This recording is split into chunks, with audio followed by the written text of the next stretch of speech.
Halo teman-teman semuanya, kembali lagi di channel YouTube aku. Pada kesempatan kali ini kita akan membahas tentang FR dalam CPNS. Nah, FR itu sering banget ya teman-teman muncul di grup-grup CPNS, P3K atau sejenisnya.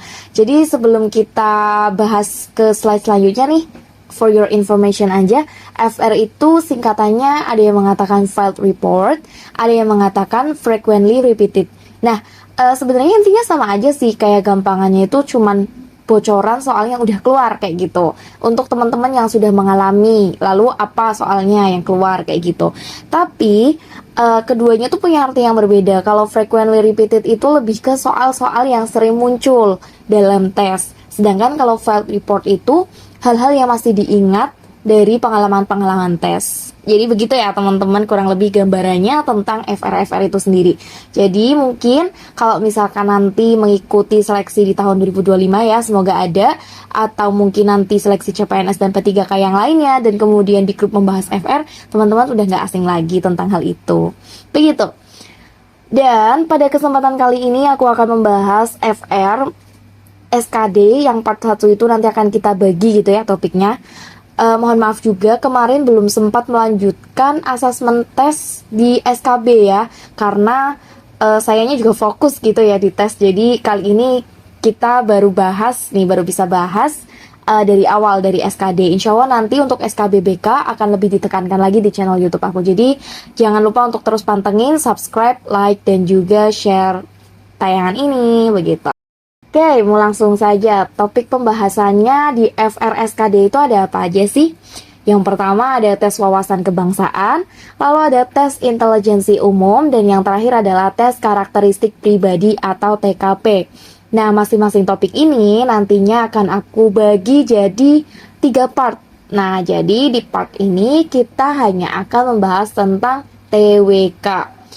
Oke, jadi teman-teman, di pertemuan kali ini fokusnya bukan kepada pembahasan soalnya, tapi lebih pengalaman-pengalaman atau soal-soal yang mungkin masih aku ingat betul nih, yang waktu itu keluar begitu. Oh ya, for your information juga, aku tes sekitar tanggal 18 Oktober ya teman-teman. Jadi di tengah-tengah lah pada saat itu, bukan yang akhir banget, bukan yang awal banget, begitu. Langsung saja, kita mulai dari kisi-kisinya terlebih dahulu nih. Berdasarkan kisi-kisi SKD dalam Kemenpan RB nomor 321 tahun 2024, ada 5 poin yang akan diujikan dalam tes wawasan kebangsaan, yaitu nasionalisme, integritas, bela negara, pilar negara yang terdiri dari Pancasila, UUD NKRI, Bhinneka Tunggal Ika, dan yang terakhir adalah bahasa negara.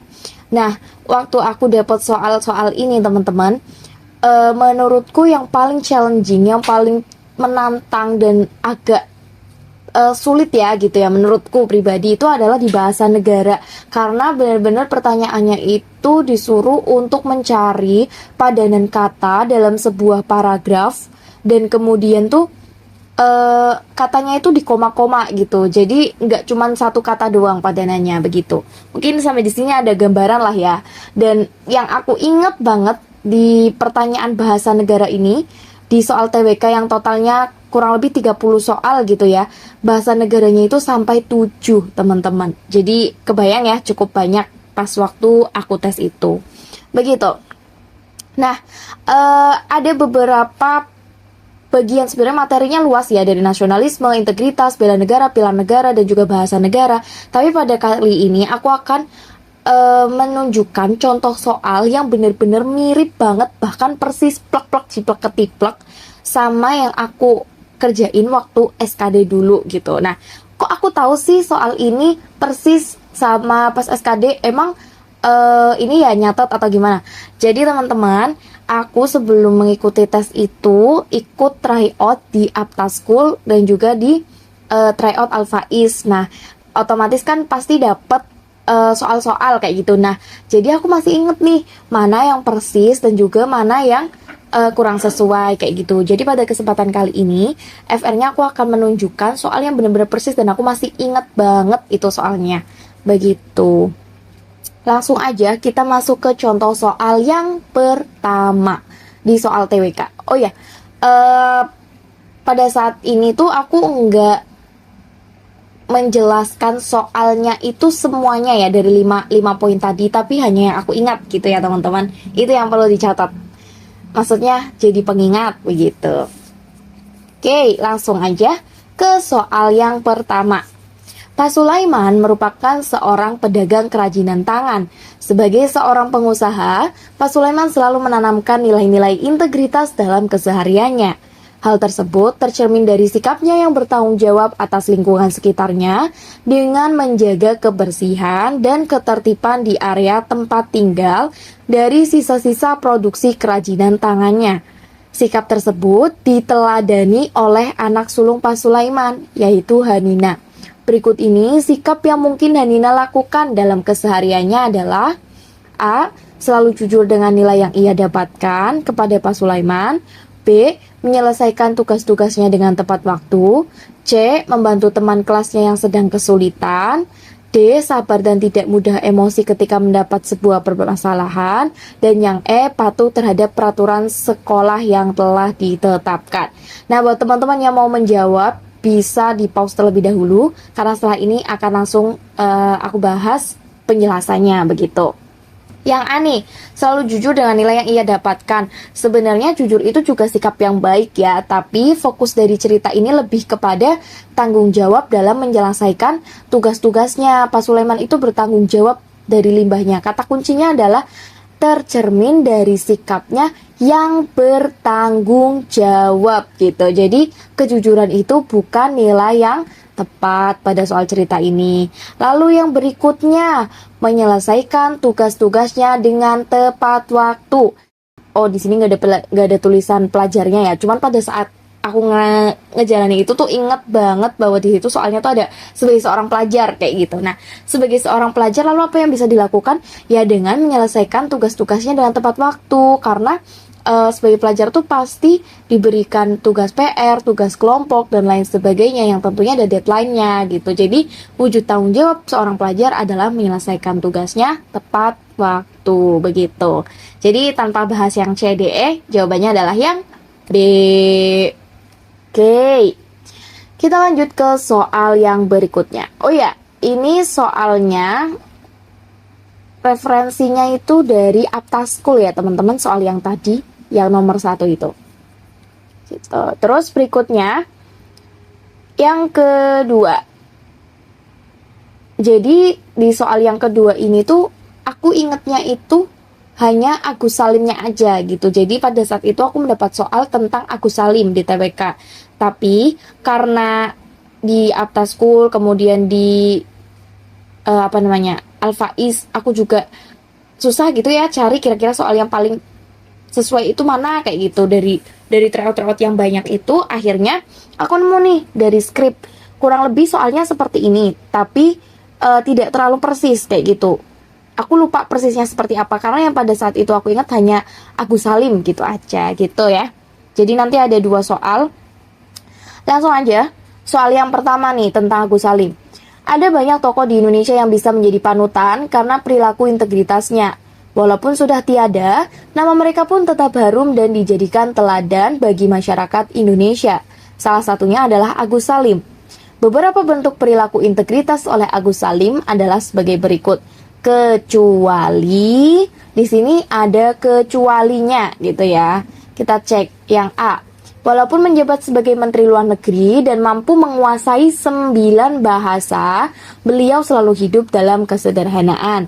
Itu betul ya teman-teman, karena Agus Salim ini memang terkenal sebagai orang yang menguasai berbagai bahasa begitu. Lalu yang kedua, peduli terhadap pendidikan, di mana beliau membuka sekolah dasar berbahasa Belanda yang dikenal dengan HIS, Hollands Inlandse School. Pokoknya HIS gitu ya teman-teman. Ya itu juga betul jawabannya. Lalu yang berikutnya yang C. Dijuluki dengan The Grand Old Man karena kepiawaiannya dalam melakukan perundingan dengan negara Arab serta memimpin delegasi Indonesia di forum PBB. Agus Salim itu sendiri bisa dibilang adalah duta besar yang terkenal di Indonesia gitu. Jadi sering dikirim untuk menjadi perwakilan-perwakilan dari Indonesia ke negara-negara lain begitu. Jadi jawaban ini sudah tentu benar. Lalu berikutnya, Yang D. Mengabdikan diri dengan penuh tanggung jawab sebagai Perdana Menteri yang pertama di Indonesia. Jadi, teman-teman semuanya, Agus Salim itu bukan Perdana Menteri Indonesia yang pertama, karena Perdana Menteri Indonesia yang pertama adalah Sultan Syahrir. Maka jawabannya paling tepat adalah yang D. Itu. Oke, kita lanjut ke soal berikutnya. Ini masih tentang Haji Agus Salim ya. Ini juga aku dapat dari script ya wis lah pokoknya itu. Yang kedua nih, soalnya yang pertama mulu.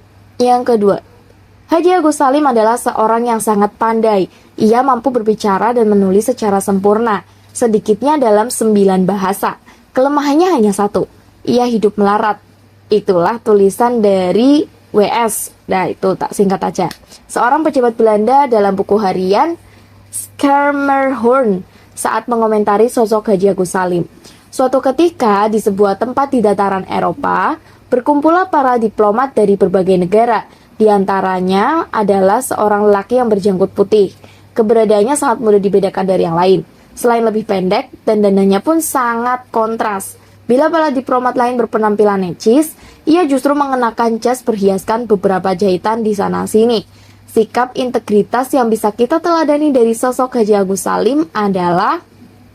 Jadi teman-teman, kenapa aku menggunakan 2 soal ini? Karena yang aku ingat pada saat itu, pada saat SKD yang betulan, soalnya adalah sikap integritas yang bisa diteladani dari Haji Agus Salim. Kecuali, itu yang aku ingat. Jadi, aku mencoba untuk menampilkan 2 soal ini sebagai gambaran buat teman-teman gitu ya. Kira-kira jawabannya apa nih? Mungkin gampang gitu ya. Bisa diambil kata kuncinya itu adalah penampilannya necis. Diplomat lain yang penampilannya necis, ia justru menggunakan jas berhiaskan beberapa jahitan sana-sini. Nah, itu kata kuncinya di akhir-akhiran. Maka, jawabannya adalah yang tepat adalah yang B. Mampu bersikap bersahaja dan sederhana, serta apa adanya dalam kehidupan bernegara. Karena itu yang membedakan beliau dengan diplomat-diplomat yang lainnya, begitu. Lalu berikutnya, yang masih aku ingat di TWK itu sendiri adalah soal-soal tentang MA, MK, dan KY itu keluar ya teman-teman. Jadi pada kesempatan kali ini aku menampilkan satu soal contoh. Cuman aku lupa sih pada saat itu bentuk persisnya seperti apa, tapi yang jelas ada muncul tuh tentang MA, KY, dan juga MK gitu. Ini contohnya ya.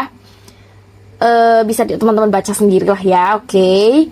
Seorang hakim diduga melakukan pelanggaran kode etik dalam memutus suatu perkara yang kontroversial. KY segera melakukan penyelidikan dan mengambil keputusan untuk merekomendasikan pemberhentian sementara hakim tersebut. Beberapa pihak menilai keputusan KY terlalu cepat, sementara yang lain berpendapat bahwa tindakan KY sudah tepat. Manakah pernyataan berikut yang paling tepat terkait dengan kewenangan dan peran KY dalam kasus ini? Nah, maka yang ditanyakan adalah kewenangan dan juga peran. Maka teman-teman bisa dipelajari nih mungkin untuk kedepannya peran dari MA, MK, dan juga KY gitu. Langsung aja singkat, jawaban yang tepat adalah yang E. Tindakan KY sudah sesuai karena KY berwenang mengawasi perilaku hakim dan merekomendasikan tindakan disiplin kepada MA. Hal ini benar karena sesuai dengan fungsi dan tugasnya, KY itu bertugas untuk mengawasi perilaku hakim dan menjaga agar mereka tetap mematuhi kode etik. KY jugalah yang berwenang memberikan rekomendasi sanksi kepada MA. Lalu siapa yang mengambil keputusan resmi? Yang mengambil keputusan resmi adalah MA. Begitu ya teman-teman. Oke, kita lanjut lagi ke pertanyaan berikutnya. Nah, masuk ke pertanyaan berikutnya yang tadi aku bilang di bahasa negara itu banyak banget ya, sampai 7 soal. Tapi aku cari yang benar-benar persis dan juga mirip, itu belum ketemu teman-teman. Jadi aku menemukan ini yang paling mirip dengan apa yang aku hadapi begitu, yaitu tentang kalimat efektif. Contoh kalimat efektif ini benar-benar kayak persis gitu loh teman-teman. Aku masih ingat benar-benar pas selesai itu tuh kayak, oh iya, aku pernah mengerjakan ini di TO begitu. Nah, yang ini, Para siswa-siswi yang sedang berjalan masuk ke dalam ruangan menggunakan baju kemeja warna hijau. Perbaikan kalimat agar menjadi kalimat efektif adalah titik-titik. Nah, perbaikan kalimat itu muncul, terus simpulan dari paragraf itu juga muncul, ada beberapa 2-3 paragraf, tapi kalimatnya singkat sih, paling cuman kayak 2 atau 3 kalimat aja gitu. Itu muncul gitu. Nah, langsung kita bahas aja ya dari soal ini. Jadi ciri-ciri kalimat efektif itu ada 4. Yang pertama itu adalah kesatuan gagasan, di mana itu ada subjeknya, ada predikatnya, ada objek atau keterangannya. Intinya tuh menjadi satu kesatuan gitu ya. Lalu yang kedua adalah kesejajaran. Yang ketiga adalah kehematan. Ingat ya, jadi di sini yang perlu ditekankan pada kalimat soal ini adalah kehematan. Dan yang terakhir adalah penekanan begitu. Nah, di soal ini kata para itu kurang tepat karena sudah ada siswa-siswi. Siswa-siswi itu udah berarti jamak, berarti bisa dihilangkan kata paranya. Lalu yang kedua, berjalan. Berjalan itu sudah berarti tindakan. Jadi tidak perlu lagi ada kata sedang begitu. Lalu berikutnya ada kata masuk ke dalam. Masuk itu artinya udah pasti ke dalam, gak mungkin masuk ke depan gitu ya. Jadi dalamnya itu bisa dihapuskan begitu. Lalu berikutnya adalah baju kemeja. Kemeja itu kan pasti baju ya teman-teman. Jadi kayaknya kalau misalkan diulangi 2 kali itu kurang hemat gitu, terlalu boros penggunaan katanya. Jadi bisa dihilangkan yang bajunya begitu. Dan lalu yang terakhir adalah warna hijau. Hijau itu sudah menunjukkan bahwa yaitu warna kayak gitu. Tanpa kamu jelasin bahwa hijau itu adalah warna, yaitu pasti warna kayak gitu. Jadi warna itu juga sebaiknya dihapuskan. Jadi jawaban yang tepat adalah jawaban yang C, menghilangkan kata para, sedang, dalam, baju, dan warna. Oke, begitu ya teman-teman untuk FR dari SKDTWK di video kali ini. Semoga bisa bermanfaat buat teman-teman semuanya. Dan dari beberapa soal ini memang aku itu ikut TO di Aptaskul teman-teman, dan itu benar-benar untuk SKD ini menurutku sangat efektif ya, karena kita belajar buat manajemen waktu, kemudian belajar juga buat menghadapi soal-soal kayak gitu. Jadi aku sangat merekomendasikan teman-teman buat coba try out di Aptaskul, karena tryoutnya itu sangat banyak, sampai 20 paket lebih, dan juga ada mini tryout, ada materi, ada video penjelasan, juga ada pembahasannya juga. Dan untuk paketnya itu sampai 1 tahun teman-teman. Jadi silahkan buat teman-teman yang mau berlangganan Aptaskul bisa menggunakan kode referral dari yang aku punya ini di 223631, bisa dimasukkan gitu sebagai mendukung channel YouTube ini juga ya teman-teman. Atau kalau mau teman-teman mau langsung masuk tanpa masukin kode referralnya, bisa diklik di linknya ada di deskripsi box gitu. Sekian ya teman-teman, semoga bermanfaat video kali ini. Terima kasih sudah mendengarkan sampai akhir. Ditunggu saran masukannya di kolom komentar untuk pembahasan selanjutnya. Aku akhiri, sampai jumpa teman-teman semuanya.